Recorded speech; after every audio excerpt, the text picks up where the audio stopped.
Pada cerita yang lalu dikisahkan, Tejo, saudara sepupuku, saudara senasib seperjuangan di negeri jiran Malaysia sebagai tukang kuli bangunan. Bukan karena fitnah, tapi aku melihat dengan mata kepalaku sendiri. Dia bergumul dengan istriku dan berhasil kupergoki dia. Akhirnya, aku hajar kemaluannya dan kutendang perutnya. Lalu, aku pun kabur ke suatu daerah yang tidak bisa kusebutkan namanya. Setelah mendengar semua penuturanku, laki-laki itu masuk ke kamarnya. Mbah Dukun keluar lagi dengan membawa sebutir telur ayam kampung dan minyak wangi. Diolesinya telur ayam kampung itu dengan minyak wangi.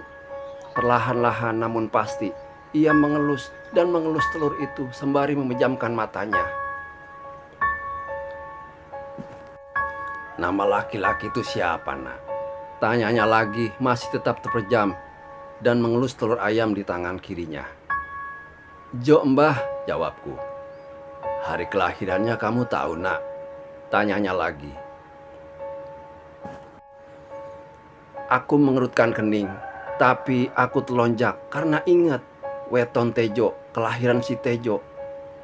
Anu, Mbah, Jumat Pahing. Ya, Jumat Pahing, Mbah, kataku dengan wajah berbinar. Jumat 6, Pahing 9, jadi 15. Wah, ini matinya 15 hari lagi, nak. Ujarnya yang membuat bulu kuduku merinding seketika.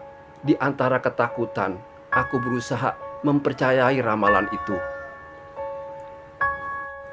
Hari menjelang malam, ketika Pak Tua itu mengajakku ke suatu tempat. Tempat itu berada di puncak sebuah bukit kecil. Di situ ia mengambil sebuah ubo rambe untuk menyantet, yaitu paku usuk 7 buah yang sama-sama sudah karatan, tengkorak manusia, bumbung, dan keris kecil sepanjang 1 jengkal. Kemudian balik lagi ke rumahnya dan membuat sesaji lengkap. Ada bunga telon, kapan, telur ayam kampung, minyak wangi, dan entah apa lagi yang aku tidak mengenalinya. Tapi don't try this at home. Pak Tua itu lalu membuat boneka dari tepung terigu mirip sebuah adonan roti, tapi tidak pakai penggembang. Kalau pakai penggembang mungkin jadi juga rotinya. Boneka itu diisi mantra-mantra, kemudian digeletakkan di atas nampan bersama ubo rampe tadi. Kemudian dia membakar kemenyan di sebuah angle pendupaan. Asap dupa mengepul memenuhi ruangan pribadinya yang sempit. Saya disuruh mengamati 7 butir telur ayam kampung itu. Sekejap kemudian, aku terpekik karena melihat salah satu dari telur itu ada wajah si Tejo, saudara sepupuku. Mbah, di telur itu ada wajah Tejo, Mbah, seruku. Laki-laki itu membuka matanya dan mencomot telur yang bergambar si Tejo itu. Aneh, mirip HP Android, kataku, benar-benar penasaran. Telur yang baru dicomot itu dimasukkan ke perut boneka tepung itu. Hingga tampak membuncit atau gendut. Boneka itu sebesar paha yang dilengkapi dengan anggota tubuh, puser, mata, mulut, dan alat kelamin. Ayo, sekarang kita keluar rumah, ajak Pak Tua itu. Aku mengikuti langkahnya. Ternyata hanya di tengah halaman. Ia menghadap lurus ke barat, di mana kampungku berada. Pegang boneka ini kuat-kuat. Jangan sampai lepas ya, perintahnya. Dengan wajah tegang diambilnya 7 paku berkarat itu. Dan dengan kejam ditusuknya perut buncit boneka itu. Aneh, boneka itu bergetar, bergerak. Aku kaget. Bahkan boneka itu mengadu dan merontak. Pak Tua itu tak peduli. Diambil lagi paku-paku berkarat itu sampai habis. Lalu ganti keris kecil dan semua ditusukkan ke perut boneka itu. Gila, cairan hangat kental muncrat ke wajahku. Baunya anyir dan ku inget-inget itu bau darah segar. Aku mual dan bergidik karena boneka itu mengejang dan kelojotan di tanganku. Mirip boneka yang dipakein baterai, bisa kelojotan dewek. Nah, sudah selesai. Kita tunggu 15 hari lagi, dia pasti mati. Nah, katanya dengan suara dingin. Terus terang, Mbah paling benci dengan lelaki yang mengganggu istri orang, tegasnya. Mungkin Sembah pernah disakitin wanita juga nih rasanya.